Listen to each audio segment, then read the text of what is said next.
Welcome to DNS news. ముందుగా headlines చూద్దాం.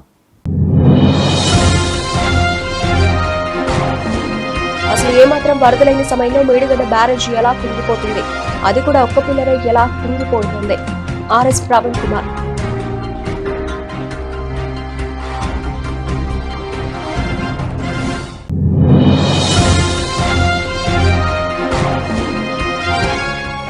రెండు ఎకరాల పంట పొలాలు నీట మునిగి రైతులకు తీవ్ర నష్టం. బీజేపీ రాష్ట్ర నాయకులు రఘునాథ వెరబెల్లి.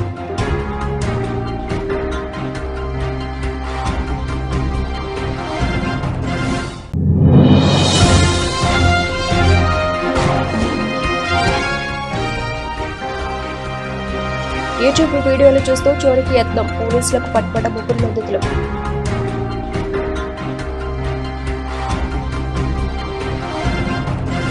నల్గొండ జిల్లా నాగార్జున సాగర్ ప్రాజెక్టుకు మరోసారి వరద ప్రవాహం కొనసాగుతోంది.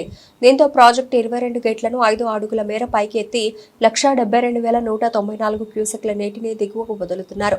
డ్యాం అధికారులు మొత్తం ఇన్ఫ్లో 198,152 క్యూసెక్లు వస్తూ ఉండగా అవుట్ఫ్లోగా 2,13,596 క్యూసెక్ల నీటిని దిగువకు విడుదల చేస్తున్నారు. పూర్తి స్థాయి నీటి మట్టం 590 అడుగులు కాగా ప్రస్తుత నీటి మట్టం 587.40 అడుగులకు చేరింది. పూర్తి స్థాయి నీటి నిల్వ సామర్థ్యం 312 టీఎంసీలు కాగా ప్రస్తుత నీటి నిల్వ సామర్థ్యం 306 టీఎంసీలుగా కొనసాగుతోంది. సాగర్ జల విద్యుత్ కేంద్రం ద్వారా కొనసాగుతున్న విద్యుత్ ఉత్పత్తి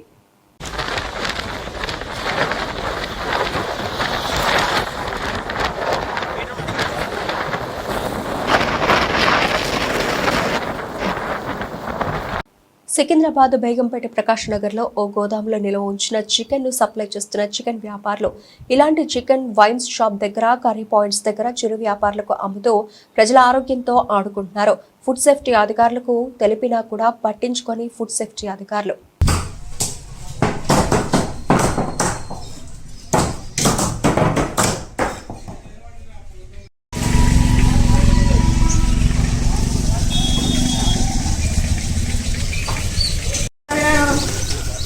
अरे आगे बोल रहा था क्या हुआ? अंदर जाएंगे बस.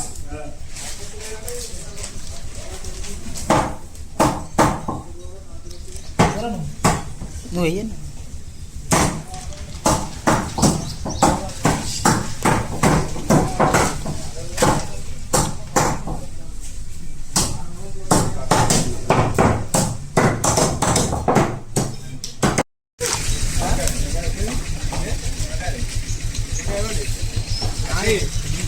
లక్షెట్టిపేట మండలంలోని కొమ్మగూడెం గ్రామంలోని చెరువు గండిపడి దాదాపు 200 ఎకరాల పంట పొలాలు నీట మునిగి రైతులకు తీవ్ర నష్టం జరగడంతో ఈ రోజు బీజేపీ రాష్ట్ర నాయకులు రఘునాథ వెరబెల్లి గ్రామాన్ని సందర్శించి నీట మునిగిన పంటలను మరియు చెరువును పరిశీలించడం జరిగింది. ప్రభుత్వ నిర్లక్ష్యం వల్ల చెరువు కింద ఉన్న బ్రిడ్జ్ నిర్మాణం పూర్తి కాకపోవడంతో ప్రతి ఏడాది రైతులు వరద వలన తీవ్రంగా నష్టపోతున్నారని అన్నారు.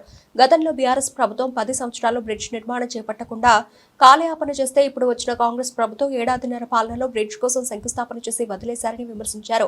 నీట మునిగిన పంటలకు ఎకరానికి 25,000 రూపాయలు నష్టపరిహారం చెల్లించాలని రఘునాథ్ డిమాండ్ చేశారు.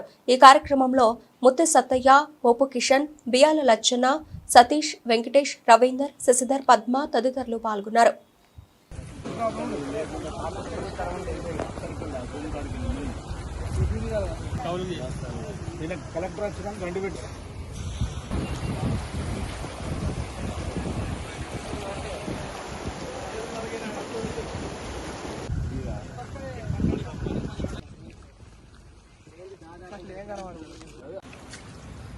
నిన్న కురిసిన వర్షాల వలన మంచిర్యాల నియోజకవర్గంలో లక్షెట్పేట్ మండలంలో తీవ్ర నష్టం జరిగింది. లక్షెట్పేటలో వర్షం వలన లక్షెట్పేట్ మున్సిపాలిటీ, అదేవిధంగా ఇక్కడున్న చుట్టుపక్కల గ్రామాల రైతులకు అందరికి కూడా వర్షాల వలన పంట నష్టం జరిగింది. అయితే ఇక్కడ కొమ్మగూడెం గ్రామంలో ఏదైతే ఈ బ్రిడ్జ్ ఉందో, ఈ బ్రిడ్జ్ లేకపోవడం వలన ప్రతి సంవత్సరము వర్షాకాలము వరద రావడము, పొలాలు నష్టపోవడం. పాపం రైతులు నాట్లేసుకొని వారం రోజులు కాలేదు. ఇలా వీళ్ళంతా కూడా పేద కుటుంబాలు, బడుగు బలహీన వర్గాలకు చెందిన రైతులు, ఎక్కువ దళితులు ఉన్నారు.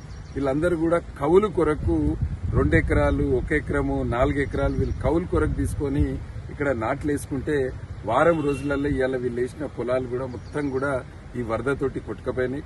ఇక్కడ కొమ్మగూడెం నుంచి మొదలు పెడితే రాజంపేట వరకు దాదాపు ఒక 200 ఎకరాల పంట నష్టం జరిగింది.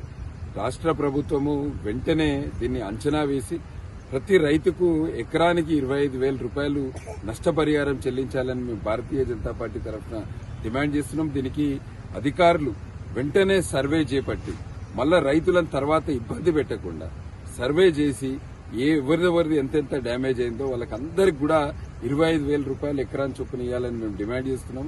అదేవిధంగా ఏదైతే ఈ బ్రిడ్జు మరి అది శిలాపలకం లాగానే ఉంటుందా? గతంలో 10 సంవత్సరాలు టీఆర్ఎస్ ప్రభుత్వం కాలయాపన చేసింది. ఇప్పుడు కాంగ్రెస్ ప్రభుత్వం వచ్చి దాదాపు ఇంకో 4 నెలలు అయితే 2 సంవత్సరాలు అవుతుంది. మరి కాంగ్రెస్ ప్రభుత్వం ఎన్నికల సమయంలో ఈ బ్రిడ్జ్ కట్టిస్తాము, ఈ సమస్యకు పరిష్కారం తీసుకొస్తామని చెప్పింది. శిలాపలకం వేసారు కానీ మళ్ళా దీని దిక్కు సూచన నాదుడు లేడు. ఈ సమస్యకు ఇప్పటి వరకు పరిష్కారం లేదు. ఎంత దారుణమైన పరిస్థితి అంటే వర్షాకాలం ఈ గ్రామంలో ఎవరన్నా చనిపోతే కనీసము శ్మశాన వాటికకు కూడా తీసుకుపోలేని పరిస్థితి ఉన్నది. ఈ ప్రాంతం అంతా కూడా మంచి అంటే రైతులందరూ కూడా ఇక్కడ శ్రమ చేసుకుని బ్రతికే కుటుంబాలు. వీటికి అందరికీ కూడా ఈ సమస్యకు వెంటనే పరిష్కారం తీసుకురావాలి, బ్రిడ్జిను పూర్తి చేయాలి. నష్టపోయిన రైతులకు అందరికి కూడా ఎకరానికి 25,000 రూపాయలు ఇవ్వాలని మేము భారతీయ జనతా పార్టీ తరఫున డిమాండ్ చేస్తున్నాం. కొమ్ముగూడకు గ్రామ ప్రజలకు ఇది తరతరాల నుంచి ఇది ఉండేది పోదాయిగా అన్నట్టు మన లక్షపేట మండలంలోనే పెద్ద చెరువు అంటే కొమ్ముగూడెం చెరువు. ఈ చెరువు ప్రతి సంవత్సరం రిపేర్ చేస్తాను అనుకుంటూ చెప్పుకుంటూ ఇదివరకు దీని మీద పెట్టిన పెట్టుబడి కోట్ల పెట్టుబడి పెట్టారు కానీ మరి దీన్ని ఏం చేస్తారో ఎవరికి కనిపించలేదు. కనీసం చిన్న మత్తడి కిందనే ఒక బ్రిడ్జ్ ఉన్నది. ఆ బ్రిడ్జిని చిన్న బ్రిడ్జిని ఆ విలేజ్ పోవడానికి 2 విలేజ్లు ఉన్నాయి. ఆ విలేజ్లకు పోవడానికి ఇబ్బంది అవుతుంది. మరి ఆ బ్రిడ్జిని క్లియర్ చేస్తే ఈ మత్తడి దిగది, ఈ అలుగు దిగది, పొలాలకు నష్టం జరగదు. కాబట్టి కనీసం ఇప్పటి నుంచి తరతరాల నుంచి కూడా ప్రతి సంవత్సరం వచ్చి మేము చేస్తామని ప్రతి ఎమ్మెల్యే చెప్పుకుంటాడు తప్ప కానీ దాన్ని చేసింది లేదు. శిలాపలకం ఎత్తాను అని ఎత్తాను తప్ప కానీ ఈ రైతులకు జరిగే నష్టం ప్రతి సంవత్సరం వచ్చి పరామర్శించిపోతాను తప్ప కానీ ఏ పార్టీ అధికారంలో ఉన్నా కానీ కనీసం రైతులకు శాశ్వత పరిష్కారం అనేది జరుగుతలేదు. దీన్ని శాశ్వత పరిష్కారం చేయాలని ఆ శిలాపలకం వేసిన ఎవరు ఉన్నారో దాన్ని ఆ బ్రిడ్జిని కంప్లీట్ చేసి ఈ అలుగును పూర్తి చేసి ఆ మత్తడిని కూడా కరెక్ట్ క్లియర్ చేస్తే రైతులకు నష్టం జరగదని ఇప్పుడున్న ఆ శిలాపలకం వేసిన ఎమ్మెల్యే అన్న దాన్ని పూర్తి చేయాలని మేము ఇక్కడ ఈ రైతుల తరఫున మేము అందరం ధన్యవాదాలు చెప్తున్నాం. పాతకొండం గ్రామంలో ఉమ్మడి ఆంధ్రప్రదేశ్ నుండి ప్రతి వర్షాకాలం వచ్చిందంటే చెరువుతోటి గ్రామ ప్రజలు బిక్కుమంటే గడపాల్సిన పరిస్థితి ఏర్పడుతుంది. గత 10 సంవత్సరాల దివాకర్ ఎమ్మెల్యే గారు దీన్ని కనీసం పట్టించుకోవడం కాగా మొన్న వచ్చిన కొత్త ఎమ్మెల్యే గారు రాగానే శిలాపలకం వేశారు. మేము కొమ్మగూడెం గ్రామ ప్రజలు చాలా సంతోషించాము. కానీ ఆ శిలాపలకం వేసిన నుండి దీని వైపు చూడడం లేదు. ఈ వర్షాకాలం కూడా తీవ్ర నష్టం జరిగింది. పంట పొలాలు కొట్టుకుపోవడం అయింది. నిన్న గ్రామ ప్రజలు మొత్తం రోడ్లు కట్టాయి బిక్కుమంటూ కొమ్మగూడెం గ్రామ ప్రజలు రాకపోక బంద్ జరిగింది. నా పేరు బియ్యాల మనోహర్. నాకు దాదాపు చెరువు కింద 3 ఎకరాల పొలం ల్యాండ్ వచ్చింది. మొన్న రీసెంట్ గా 3 డేస్ బ్యాక్ కింద నాటు పెట్టింది. ఆ వరద వల్ల ఆ చెరువు కట్ట గండి తెగడం వల్ల కొంచెం ఆ గండి పడడం వల్ల మొత్తం నాటంతా కట్టుకుంది. దాదాపు ఎకరానికి 15,000 రూపాయలు నష్టపోయినాం. ఇప్పుడు నష్టపరిహారం మాకు స్టేట్ గవర్నమెంట్ ఇచ్చే ఇన్సూరెన్స్ మాకు ఏది లేదు. దాదాపు సెంటర్ నుంచి ఫసల్ బీమా యోజన పథకం రాష్ట్రంలో అమలు చేస్తున్నారు. ఆ యోజన మాకు ఇన్సూరెన్స్ ఉంటే మాకు ఇవాళ ఈ నష్టం కూడా జరగకపోవు. ఎందుకంటే మా రైతులు కూడా ఛాన్స్ మేము కూడా కట్టుకుంటాం కావచ్చు. బ్యాంక్ వాళ్ళు కట్టకపోతే స్టేట్ గవర్నమెంట్ గిట్ట కట్టకపోతే మేమే కట్టుకుంటాం రైతులు.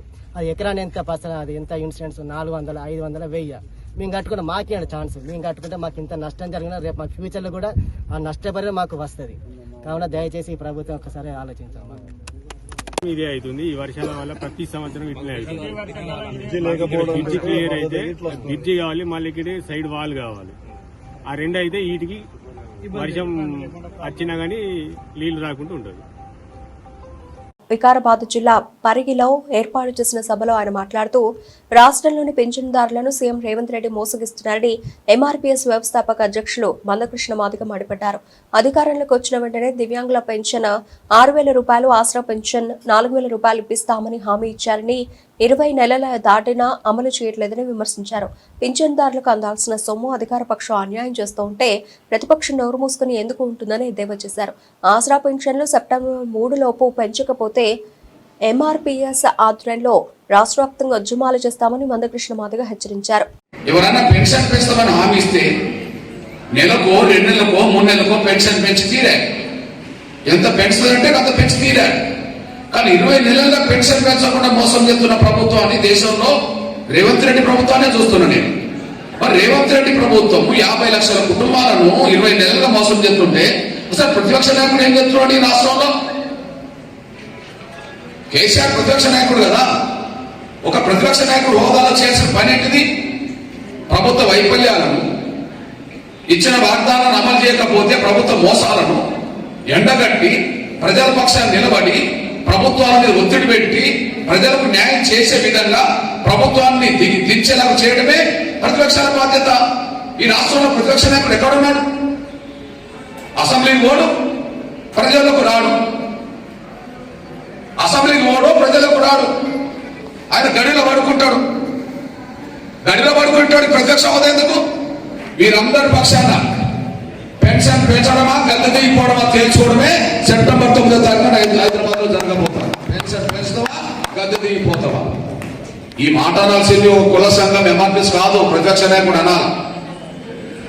చంద్రబాబు నాయుడు గారి శిష్యులే ఈ రాష్ట్రంలో ముఖ్యమంత్రి రూపంగా ప్రతిపక్ష నాయకుడు రూపంగా ఉన్నారు. ఇప్పుడు ముఖ్యమంత్రి అయిన రేవంత్ రెడ్డి గారు మొన్నటి వరకు కాంగ్రెస్ లో చేరక ముందు టీడీపీలోనే ఉన్నాడు కదా. కేసీఆర్ టీఆర్ఎస్ పెట్టక ముందు ఉమ్మడి ఆంధ్రప్రదేశ్ లో చంద్రబాబు నాయుడు ప్రభుత్వంలో రవాణా శాఖ మంత్రిగా ఉన్నాడు కదా. ఇద్దరు టీడీపీలో ఉన్నోలే కదా. కనీసం చంద్రబాబు నాయుడు గారిని చూసి నేర్చుకోవచ్చు కదా. భారతదేశంలోనే పెన్షన్ల విషయంలో ఎక్కువ పెన్షన్ ఇస్తున్న ముఖ్యమంత్రి వారు అంటే ఆంధ్రప్రదేశ్ లో చంద్రబాబు నాయుడు గారు ఇస్తున్నారు. మరి పక్క రాష్ట్రంలో ఆయన అంత పెద్ద మనసు వేసుకొని ఇస్తుంటే అక్కడితో పోల్చుకుంటే తెలంగాణ అంతో ఇంతో ముందుకెళ్తున్న రాష్ట్రం కదా. మరి ఈ రాష్ట్రంలోనే 50 లక్షల మంది పేద కుటుంబాలకు సంబంధించిన వాళ్ళ పెన్షన్ పెంచకుండా మోసం చేయడం అంటే, ఒక ఆయన గడిలో పడుకోవడం అంటే అర్థం ఏంటిది? అవును, నాకు అర్థమైంది. అవును, ఈయన పెంచడు, ఈయన అడగడు. కారణం ఏంటంటే పెన్షన్ మీద ఆధారపడే బతికే కుటుంబాల నుంచి వాళ్ళు ఎదగలేదు కదా. మా కుటుంబానికి 800 ఎకరాల భూమి ఉండే నువ్వు అని చెప్పి 800 ఎకరాల భూమి ఉన్న ఆ కుటుంబానికి ఆ పెన్షన్ మీద ఆధారపడి బతకాల్సిన అవసరం ఏముంటుంది? ఇప్పుడు కేసీఆర్ గారు ఎక్కడ పడుకున్నాడు? 100 ఎకరాల ఉండబడే ఒక గడిలో పడుకున్నాడు. ఆ గడిలో పుట్టిన వాళ్ళకు, గడిలో పెరిగేట వాళ్ళకు పెన్షన్ మీద ఆధారపడి బతకాల్సిన అవసరం లేదు కదా. ఆయన పట్టించుకోడు. అందుకనే భూములున్న కుటుంబం నుంచి వేల కోట్ల ఆస్తుల పనుల నుంచి వచ్చిన ఎదిగిన వాళ్ళకు పేద కుటుంబాల బతుకు అర్థం కాదు. కానీ పూరి గుడిసె నుంచి పుట్టిన ఒక పేద బిడ్డగా నాకు పేదరికం తెలుసు కాబట్టి పేదల సమస్యలను ఉద్యమం చేస్తాను. వికారాబాద్ జిల్లా కోట్పల్లి మండల కేంద్రం నుండి తాండూరు వరకు రోడ్డు అధ్వానంగా తయారైంది. పెద్ద పెద్ద గుంతలు పడి చెరువులను తలపిస్తున్నాయి. రోజు వందలాది మంది ప్రయాణికులు ఈ రోడ్డు గుండా ప్రయాణం కొనసాగిస్తున్నారు. ఒక గుంతను తప్పిస్తే ఇంకో గుంతలో పడుతున్నాయి వాహనాలు. ఈ రోడ్డును పట్టించుకునే నాదులే కరువయ్యారు. రోడ్డు రవాణా అధికారులు నిమ్మకు నీరెత్తినట్లు వ్యవహరిస్తున్నారు. దయచేసి ఇప్పటికైనా తాండూరు శాసనసభ్యులు ఉయ్యని మనోహర్ రెడ్డి ఈ రోడ్డు గుండా పెద్ద పెద్ద లారీలు రాకపోకలు సాగిస్తూ ఉన్నాయి. ఇదివరకే ఈ రోడ్లో చాలా మంది వాహనదారులు ప్రాణాలు విడిచారు. ఇంకా ఎంతమంది రోడ్డు ప్రమాదాలకు గురి కావాలి? ప్రాణాపాయం జరగక ముందే ఈ రోడ్డుకు కనీస మరమ్మతులైనా చేయించండి అని వాహనదారులు వేడుకుంటున్నారు.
బాలికను వేధించిన హాస్టల్ యజమాని, దేహశుద్ధి చేసిన బాలిక బంధువులు, తల్లిదండ్రులు. ఆడపిల్లలతో అసభ్య ప్రవర్తన, లేడీస్ హాస్టల్ నిర్వాహకుడికి దేహశుద్ధి. హైదరాబాద్లోని మాదాపూర్లో ఘటన. ఎన్పీపీ ఎగ్జిక్యూటివ్ ఉమెన్స్ హాస్టల్ నిర్వహిస్తున్న సత్యప్రకాష్ అసభ్యంగా ప్రవర్తిస్తున్నాడని పేరెంట్స్ కి ఫిర్యాదు చేసిన అమ్మాయిలు హాస్టల్ కు వచ్చి సత్యప్రకాష్ ను చితకబాదిన తల్లిదండ్రులు.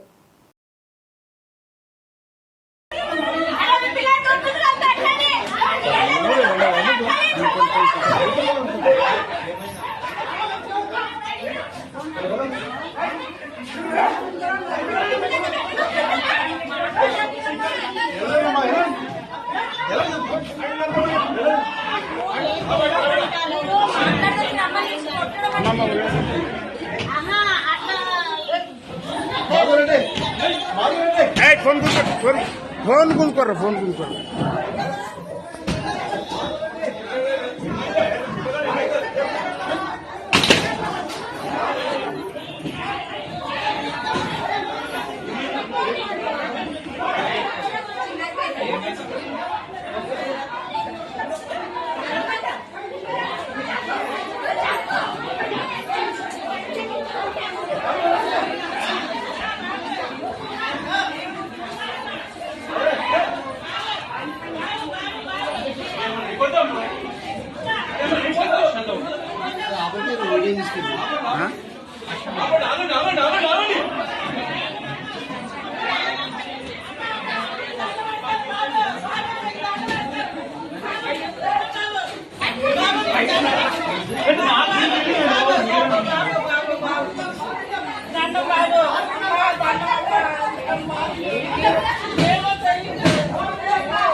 ముగ్గురు మిత్రులు ముఠాగా మారి మద్యం, చెడు వ్యసనాలకు బానిసలై సులువుగా డబ్బు సంపాదించాలని దొంగతనాలకు అలవాటు పడ్డారు. యూట్యూబ్ లో దొంగతనం చేసే వీడియోలు చూసి చోరీలకు పాల్పడుతున్న ముగ్గురు నిందితులను పోలీసులు బలపన్ని పట్టుకున్నారు. మెదక్ జిల్లా పోలీస్ ప్రధాన కార్యాలయంలో ఏర్పాటు చేసిన విలేకరుల సమావేశంలో జిల్లా ఎస్పీ టీవీ శ్రీనివాసరావు, అదనపు ఎస్పీ మహేందర్, డీఎస్పీ ప్రసన్న కుమార్ తో కలిసి వివరాలు వెల్లడించారు. ఈ నెల 7న మెదక్ పట్టణంలోని ఎస్బీఐ ఏడీబీ బ్యాంకులో దొంగతనానికి ప్రయత్నం చేసిన కేసులో నిందితులను అరెస్టు చేసినట్లు తెలిపారు. నిందితులను పట్టుకోవడంలో సహకారం చేసిన మెదక్ పట్టణ సిఐ మహేష్, అతని బృందం SI Amar, constables Narasimhulu, Nikhil, Mallesham, Koudapalli SI Ranjith Reddy, constable బాలయ్యను ఎస్పీ అభినందించారు. మనకు మెదక్ పట్టణంలోని State Bank of India agriculture బ్రాంచ్లో మనకు అటెంప్ట్ దొంగతనం జరిగింది. సో దానికి సంబంధించి ఒక గోడ కొనుగొట్టారు, అలాగే స్ట్రాంగ్ రూమ్ వరకు దొంగలు వెళ్ళారు. వెళ్ళిన తర్వాత మనకు ఆ రోజు తెల్లారి కంప్లైంట్ వచ్చింది. 8వ తారీఖు 8/8/25 రోజు మనలో అటెంప్ట్ జరిగిందని చెప్పి దానికి సంబంధించి మనం important state Bank of India plus అది మెదక్ పట్టణంలో ఉంది, మెదక్ పట్టణం నడిబడిలో ఉంది కాబట్టి సో చాలా సీరియస్ తీసుకోవడం జరిగింది. దీనికి సంబంధించి డిఎస్పీ మెదక్, అలాగే ఇన్స్పెక్టర్ ఎస్హెచ్ఓ మెదక్ మహేష్ ఆధ్వర్యంలో మనం టీమ్స్ ఏర్పాటు చేశాము. దీనికి సంబంధించి మనం సీసీ కెమెరాలు కానీ మిగతా ఇతర ఆధారాలు, సాంకేతికపరమైన ఆధారాన్ని కూడా దాంతోపాటు సస్పెక్ట్స్ అందరినీ కూడా మనం విచారించడం జరిగింది. విచారణ భాగంలో మనకు దీనికి వచ్చిన ప్రకారం మనకు దీనికి సంబంధించి శ్రీకాంత్ అని మన ఎల్దుర్తి మండలానికి చెందిన శ్రీకాంత్, ఎల్దుర్తి మండలం మానేపల్లి గ్రామం, దానికి సంబంధించిన శ్రీకాంత్ చేసినట్టుగా మనకు దానివల్ల ఇబ్బంది రావడం జరిగింది. దీనికి సంబంధించి మన టీము ఈరోజు మార్నింగ్ వెళ్ళినప్పుడు మానేపల్లి శివార్లో మనకు శ్రీకాంత్, ఆయనతో పాటు లింగం, అలాగే ప్రసాద్ ముగ్గురు కూడా నేటివ్ ఆఫ్ అదే మానేపల్లి గ్రామం ఆఫ్ ఎల్దుర్తి మండలం చెందిన వాళ్ళు. సో వాళ్ళని పట్టుకొని విచారించినప్పుడు వాళ్ళు తమ చేసిన నేరాలు అంగీకరించారు. సో ఆ రోజు వాళ్ళు 7వ తారీఖు ఇక్కడ మెదక్పట్నంలో అటెంప్ట్ చేశారు. సో అటెంప్ట్ ఎలా చేశారంటే వాళ్ళు ఆ రోజు బ్యాంక్ తాళం సెకండ్ ఫ్లోర్ ఉంటుంది, అది సెకండ్ ఫ్లోర్కి వెళ్ళి సెకండ్ ఫ్లోర్ నుంచి వాళ్ళు తాడుతో పైకి ఎక్కారు. తాడు తీసుకుని పైకి ఎక్కిన తర్వాత అక్కడ గిల్స్ ఉన్నాయి బ్యాంకులోకి రావడానికి. ఆ గిల్స్ కట్ చేసి లోపలికి వచ్చారు. వచ్చిన తర్వాత స్ట్రాంగ్ రూమ్ దగ్గరికి వెళ్ళిపోయి ట్రై చేశారు. అక్కడ స్ట్రాంగ్ రూమ్ కూడా ఫస్ట్ గోడ ఉంటుంది, ఆ గోడ కంప్లీట్ కూడా విరగొట్టారు మొత్తం గడపాలతో. అయిన తర్వాత సో అది అయిన తర్వాత మెయిన్ స్ట్రాంగ్ రూమ్ వాళ్ళు ఏం చేయలేకపోయారు, ట్రై చేశారు కాలేదు. సో అక్కడి నుంచి ఎస్కేప్ అయి పారిపోయారు.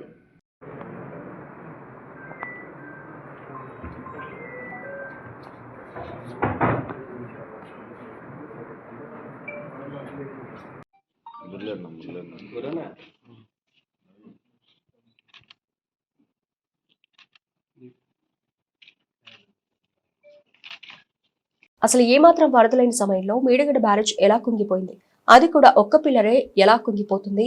అదే సమయంలో ఉక్రెయిన్ రష్యా మధ్య జరుగుతున్న యుద్ధంలో కఖోవ్కా డ్యామ్ ను కంట్రోల్ ఎక్స్ప్లోజివ్ పేలిస్తే 100 మంది చనిపోయారు. ఉక్రెయిన్ ఏమో రష్యా పేల్చింది అంటే, రష్యా ఏమో ఉక్రెయిన్ పేల్చింది అంటున్నారు.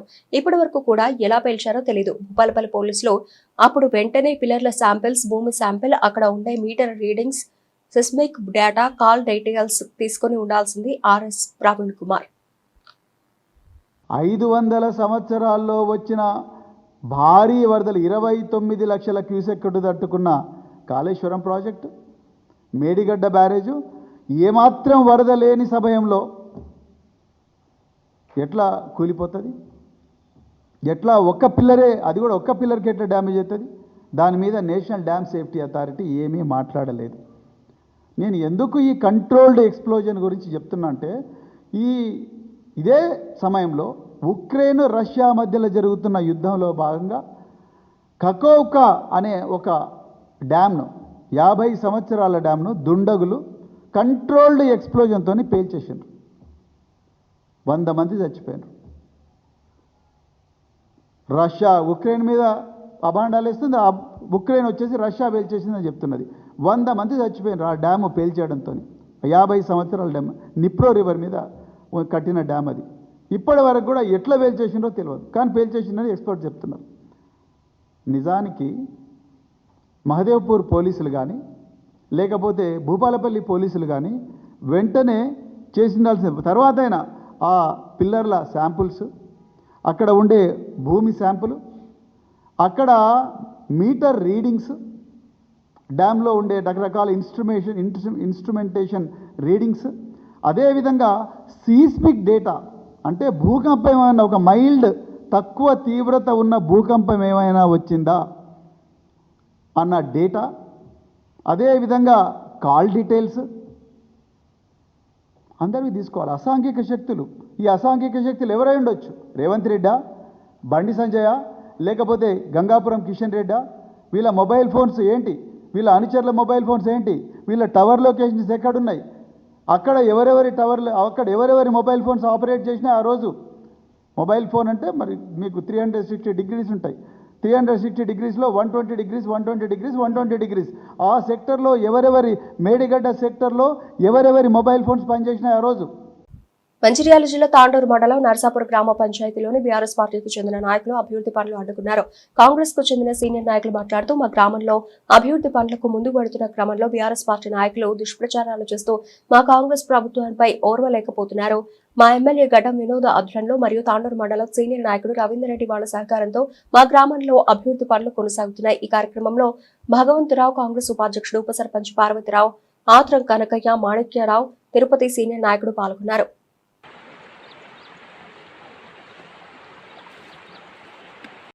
గ్రామాలు 14 గూడెలు ఉంటాయి. దానికి గడ్డం వినోదు తరపు నుండి, కాంగ్రెస్ పార్టీ తరపు నుండి, అలాగే మళ్ళీ రవీందర్ రెడ్డి గారు ఆధ్వర్యంలో మాకు సీసీ రోడ్లు శాంక్షన్ అయినాయి. దాదాపు 1.5-2 కోట్ల వరకు స్టార్ట్ అయింది. కాకపోతే మాకు ప్రభుత్వం నుండి మంచి సహకారం ఉన్నది, వినోద్ గారి ద్వారా నుండి మంచి సహకారం ఉన్నది. కాబట్టి దానికి అడ్డుకోవటానికి బీఆర్ఎస్ ప్రభుత్వం నాయకులు దానికి ప్రత్యేకించి అడుగున అడ్డుకుంటూ ఫారెస్ట్ వాళ్లకు ఇన్ఫర్మేషన్ ఇచ్చి రోడ్లను ఆపి ప్రతి ఒక్క దానికి అడ్డుకుంటూ మా పనులు జరగకుండా ఆపుతున్నారు. మా ఆదివాసులు ఇలాగే ఉండాలని వాళ్ళు కోరుకున్నట్టున్నది. కాబట్టి 10 సంవత్సరాల నుండి కూడా ఏం చేయలేకపోయారు. కానీ ఇప్పుడు కాంగ్రెస్ ప్రభుత్వం వచ్చినందుకు మాకు సంతోషంగా ఉన్నది. అందరూ ప్రజలు గర్వకారణంగా సంతోషంగా ఎమ్మెల్యే గారిని ధన్యవాదాలు చెప్పుకుంటూ ఉన్నారు. కాబట్టి దానికి అడ్డుకుంటూ బీఆర్ఎస్ నాయకులు ప్రతి అడుగున మాకు అడ్డుకట్టలు వేసుకుంటూ పోతున్నారు. కాబట్టి ఎమ్మెల్యే గారు ముందు చొరవ చూపెట్టి ముందుకు నడిపించాలని ఎమ్మెల్యే గారిని కోరుకుంటున్నాము. నర్సాపూర్ జీపీ కురసంగ భగవంతరావు, సీనియర్ నాయకుని. అయితే మన ప్రాబ్లం అంతకుముందు బీఆర్ఎస్ ప్రభుత్వం ఉండే నర్సాపూర్ గ్రామ పంచాయతీ వరకు పట్టించుకోలేదు, ఎమ్మెల్యే పట్టించలేదు, మన సర్పంచ్ కూడా పట్టించుకోలేదు, డెవలప్మెంట్ ఏం చేయలేదు. కావున ఇప్పుడు కాంగ్రెస్ ప్రభుత్వం వచ్చిన తర్వాత సీసీ రోడ్లు కానీ, మన డ్యానేజ్ కానీ, బ్రిడ్జ్ కానీ ఇవి శాంక్షన్ వచ్చినాయి. శాంక్షన్ వచ్చిన తర్వాత వీటిని ఏంటిదంటే వర్క్ నడవకుండా అడ్డుపడుతున్నారు మన సీనియర్ నాయకులు. అంటే అవి ముందు చేద్దామంటే వాళ్ళు అడ్డుపడుతున్నారు. అయితే ఇప్పుడు మన లచ్చగూడ కూడా 60 లక్షలతోటి వరకు త్వరలోనే పూర్తి చేసుకుంటాం. మన సీనియర్ నాయకుడు రవీందర్ రెడ్డి సారు, మన ఎమ్మెల్యే గడ్డం వినోద్ ఆ చొరవతోటి కంప్లీట్ చేస్తున్నాం. అయితే మన రాజకీయ నాయకులు ఏంటంటే అడ్డుపడుతున్నారు చేయకుండా, టీఆర్ఎస్ పార్టీ మన నాయకులు. అయితే అట్లా అడ్డుపడకుండా ముందు జాగ్రత్త ఉండాలి. మనకు ఏమైనా ఉంటే సహకరించాలి. సహకరిస్తే మేము కూడా వాళ్ళకు సహకరిస్తాం. సహకరించకుండానే ఏదేదో అడ్డుకుంటున్నారు. త్వరలోనే కంప్లీట్ అవుతుంది రోడ్డరము. అయితే ఇటు మన 150-200 ఎకరాలు ఉంటుంది. ఆ రైతులకు కూడా మంచిగా సహకరించినట్టు అవుతుంది. ఇంకోసారి ఇలాంటి అడ్డు పడద్దని అన్ని రాజకీయ పార్టీలు, ఉద్యోగ సంఘాలు, ప్రజాప్రతినిధులు అందరూ కలిసి పోరాటం చేసి కాకినాడ జిల్లాలో కలుద్దామని పిలుపునిచ్చారు. శనివారం రామచంద్రపురం పట్టణంలోని చేలికాని రామారావు భవన్లో న్యాయవాది మాగాపు అమిరాజ్ ఆధ్వర్యంలో అఖిలపక్ష సమావేశం నిర్వహించారు. ఈ సందర్భంగా వక్తలు మాట్లాడుతూ భౌగోళికంగా కాకినాడ పట్టణానికి దగ్గరలో ఉందని, రామచంద్రపురం కాకినాడ జిల్లాలో కొనసాగితే ఇక్కడ ప్రజలకు సౌలభ్యంగా ఉంటుందని, విద్యా, వైద్య తదితర సౌకర్యాలు కాకినాడతో రామచంద్రపురం ప్రజలకు ముడిపడి ఉన్నాయని అన్నారు. ఈ కార్యక్రమంలో తెలుగుదేశం పార్టీ సీనియర్ నాయకులు గరిగిపాటి సూర్యనారాయణ, రామచంద్రపురం బ్రదర్స్ అంబటి కృష్ణ, నున్న చిట్టిబాబు తదితరులు పాల్గొన్నారు.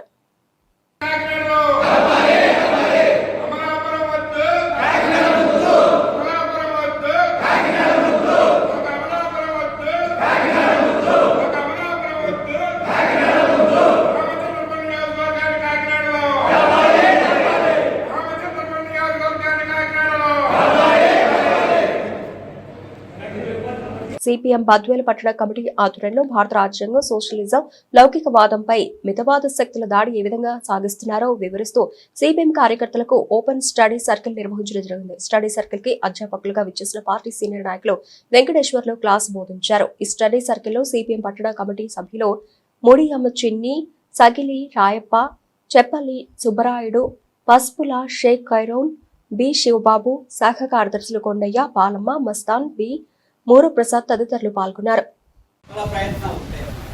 కాబట్టి రాజ్యాంగ పీఠికలో ప్రధానంగా ఈ రోజు ఉన్నటువంటి దాంట్లో ఈ యొక్క సోషలిజం, ఈ యొక్క సెక్యులరిజం, ఈ రెండనేటువంటిది మనకు ముఖ్యమైనటువంటి అంశాలు. ఎందుకంటే మనందరి లక్ష్యము సోషలిజం స్థాపన.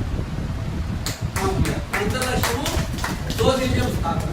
సోషలిజం అంటే అర్థం ఏంటంటే సోషలైజ్, అందరూ సమానం. చాలా మంది ఏమంటారంటే మన చేతిలో సమానంగా ఉన్నాయా, కాబట్టి అందరూ సమానం పట్టిస్తారు, పెద్దదారు ఉండాలి, కూలోడు ఉండాల్సిందే, కూలోడు చేయాలి అనేటువంటి విధానం మనం మాట్లాడుతూ ఉంటారు. ఇంకా కొంతమంది ఈ రిజర్వేషన్లను తీసేయాలి, కొంతమంది ఈ ఉచిత పథకాలు ఇస్తే ఆ ఉచిత పథకాలను తీసేయాలా, వాళ్ళకి ఏమో పోయింది, ఆ టైలర్కి ఏం పోయింది, ఆటో వారికి, ఇట్లా ప్రజల్లో రకరకాలుగా మన దాకా జగన్ గవర్నమెంట్లో ఇప్పుడు మహిళలకు బస్సు మీద ఎంతమంది వ్యతిరేకత మాట్లాడాలని చూస్తే అట్లా ఉంటాయన్నమాట. కానీ వాళ్ళు ఊరికి ఇవ్వలేదు లెక్క. పెట్టుబడిదారీ విధానం సంక్షోభంలో పడింది. పెట్టుబడిదారీ విధానం ఇట్లే ఉండి ప్రజల చేతుల్లో లెక్క లేకపోతే కూలిపోతుంది. కూలిపోతే వచ్చే పార్టీలు ఏంటి? మరియే. ఇప్పుడు ప్రపంచవ్యాప్తంగా అమెరికాలో అమెరికాలో ప్లకార్డులు ఎప్పుడు ఎనజెండా ఎత్తినోళ్ళు కాదు. ఈ పెట్టుబడి విధానంలో ట్రంప్ 1000 కోట్ల ఆస్తిపరుడు, గంటగా ఫ్యాక్టరీలు ఉన్నాయి, వాడికి అధిపతి, వాళ్ళనే వాడు మెచ్చుకుంటాడు. కానీ ఇక్కడి పోయిన ప్రపంచవ్యాప్తంగా ఉన్న పిల్లలంతా ఈరోజు సోషలిజం వైపు జెండాలు ఎత్తి పలుకుతూ ఉంటారు. అంతేందుకు మన దేశంలో బీజేపీ ఉంది, ఇందులో శ్రీలంకలో ఏముంది? ఏ పార్టీ అధికారంలో ఉంది? శ్రీలంక కనుకోండి, కమ్యూనిస్ట్ పార్టీ. ఇందులో శ్రీలంకలో కమ్యూనిస్ట్ పార్టీ అధికారంలో ఉంది. పైన నేపాల్లో ఎవరున్నారు? ఉత్తరాన మన పార్టీ అధికారంలో ఉంది. మామూలుగా ఖచ్చితంగా ఇవన్నీ రాబోయే దేశాల్లో చరిత్రలో ఈ పెట్టుబడిదారీ విధానంలో ఆస్తులన్నీ ఒకవైపు పోతాయి, దరిద్రం మరింత దరిద్రంగా మారుతుంది, నిరుద్యోగం పెరిగిపోతా ఉంది. మోడీ ఇచ్చిన విధానాల్లో ఇక్కడ చదువుతా దాంట్లో ఏమైనా ఒకటైనా చేశాడో లేదు ఇప్పుడు చెప్పండి. కాబట్టి రాజ్యాంగ పీఠికలోని అంశాలు తొలగించాలనే దాంట్లో చాలా గట్టి ప్రయత్నమే ఉన్నారు. ముసి ఉంటే రాజ్యాంగాన్ని మార్చిపారాడు. బులెటిన్ ముగించే ముందు హెడ్లైన్స్ మరోసారి.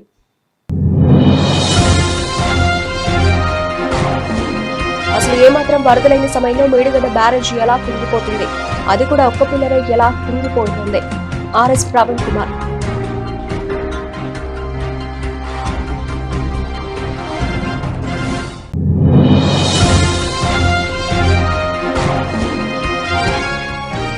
ఎకరాల పంట పొలాలు నీట మునిగి రైతులకు తీవ్ర నష్టం. బీజేపీ రాష్ట్ర నాయకులు రఘునాథ వెరబెల్లి.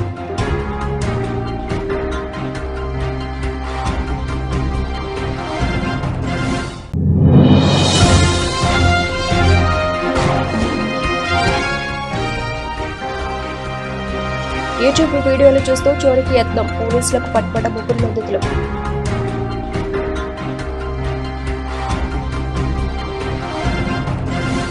ఇవి ఇప్పటివరకు డబుల్సిన అప్డేట్స్. మరిన్ని అప్డేట్స్ తో మళ్ళీ కలుద్దాం. అంతవరకు సెలవు. నమస్తే.